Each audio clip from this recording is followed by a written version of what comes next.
नमस्कार बंधुरा संगीता लाइफस्टाइलेर आरो एकटी नतून भिडियोते स्वागत जानिए आजकेर भिडियो शुरू करछि। आजकेर आलोचना करब रथयात्रार दिन এই বিশেষ নিয়মগুলি মেনে চললে গৃহে সুখ সমৃদ্ধি বজায় থাকবে। তো চলুন জেনে নিই কি কি করতে হবে রথযাত্রার দিন। এই বছর অর্থাৎ 2025 সালে রথযাত্রার ইংরেজি তারিখ 26শে জুন, বাংলার 11ই আষাঢ়। এই দিন রথযাত্রার এক বিশেষ পুণ্যতিথি। এই তিথির মাধ্যমে জগন্নাথ, বলরাম ও সুভদ্রা নগর ভ্রমণ প্রচলিত আছে। রথ হলো জয়ের প্রতীক। কথিত রয়েছে রথ দেখলে আধ্যাত্মিক জ্ঞান বৃদ্ধি পায়, চিত্তশুদ্ধি ঘটে। এমনকি রথ টানার সময় একজন যদি তা দাঁড়িয়ে দেখেন, তাতে তার অন্তরে থাকা সমস্ত পাপের মোচন ঘটে। রথযাত্রা উড়িষ্যার প্রাচীন পুঁথি ব্রহ্মাণ্ড পুরাণ অনুযায়ী সত্যযুগ থেকে চালু আছে। কথিত আছে এই সময় সেখানে রাজা ইন্দ্রধনু স্বপ্ন দেখিয়েছিলেন বিষ্ণু মন্দির তৈরি করার। মন্দির স্থাপন করে জগন্নাথ, বলরাম, সুভদ্রার মূর্তি তৈরি ঘিরে বিশ্বকর্মাকে অসন্তুষ্ট করে ফেলেন ইন্দ্রধনু। সেই কারণেই দেবদেবীদের সম্পূর্ণ মূর্তি নির্মাণ না করেই চলে যেতে হয় বিশ্বকর্মাকে। এদিকে কথিত রয়েছে যে শুক্লপক্ষের তৃতীয় তিথিতে রথে চড়ে দাদা বলরাম ও বোন সুভদ্রাকে দেখতে যান জগন্নাথ দেব। সেই উপলক্ষে ওই তিথি মেনেই মন্দিরে জগন্নাথ দেবের রথযাত্রার আয়োজন হয়। এই যাত্রাকেই রথযাত্রা বলা হয়।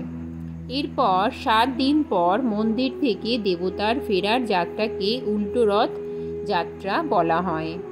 রথযাত্রা অত্যন্ত একটা পবিত্র দিন বলেই শাস্ত্রে উল্লেখ আছে। রথযাত্রার পুণ্যতিথিতে সহজ কিছু টোটকার মাধ্যমে নিজের ভাগ্যকে জয় করে নিতে পারেন। কথিত আছে মনস্কামনা পূরণের জন্য 11 রকমের ফল, 11 রকমের মিষ্টি এবং 11টি 1 টাকার কয়েন একটি হলুদ কাপড়ে করে জগন্নাথ দেবের আসনে রেখে দিতে হবে। বাড়িতে নারায়ণ থাকলে তার সামনেও এই ব্রত পালন করতে পারেন। একটি পেতলের বাটিতে একটু আতপ চাল, 2টো কাঁচা হলুদ এবং 1 টাকার একটি কয়েন দিন। শাস্ত্রমতে তুলসী জগন্নাথ দেবের সবচেয়ে প্রিয়, তাই 108টি তুলসী পাতা নিবেদন করে মালা তৈরি করুন। 108টি না থাকলে 54টি পাতা দিয়ে মালা তৈরি করুন। এটা খেয়াল করবেন যাতে পাতাটি কোনো রকম ফুটো না হয়। তুলসী পাতার ডগাগুলিকে বেঁধে বেঁধে এই মালা তৈরি করতে হবে।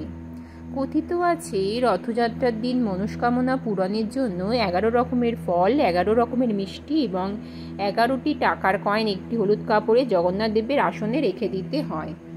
মনে করা হয় যে রথের এই দিনে গাছ পোঁতা খুবই শুভ। তাই এই দিন অবশ্যই গাছ লাগান, যা পরিবেশের জন্য যেমন প্রয়োজনীয়, দান করার জন্য কোনো নির্দিষ্ট দিন হয় না। তবে কথিত আছে রথের দিন কিছু দান করলে তা অবশ্যই শুভ বলে মনে করা হয়।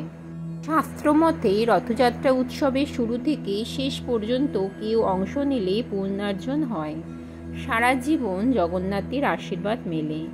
রথযাত্রার পুণ্যলগ্নে অনেকেই গৃহপ্রবেশের অনুষ্ঠান করে। তাছাড়া বাড়িতে যাদের দুর্গাপুজো হয় তারাও এই দিনে খুঁটি পূজার অনুষ্ঠান করেন। এখন অবশ্য একাধিক বারোয়ারি পুজো, খুঁটি পুজো করা হয়ে থাকে এই রথযাত্রার দিনেই।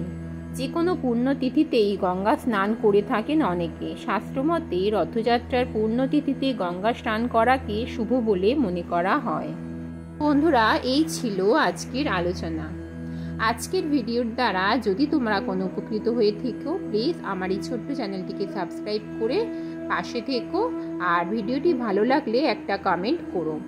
তো চলো বন্ধুরা, আজকের মতো ভিডিওটা এখানেই শেষ করছি। তোমরা ভালো থেকো, সুস্থ থেকো। দেখা হবে নেক্সট ভিডিওতে। জয় জগন্নাথ।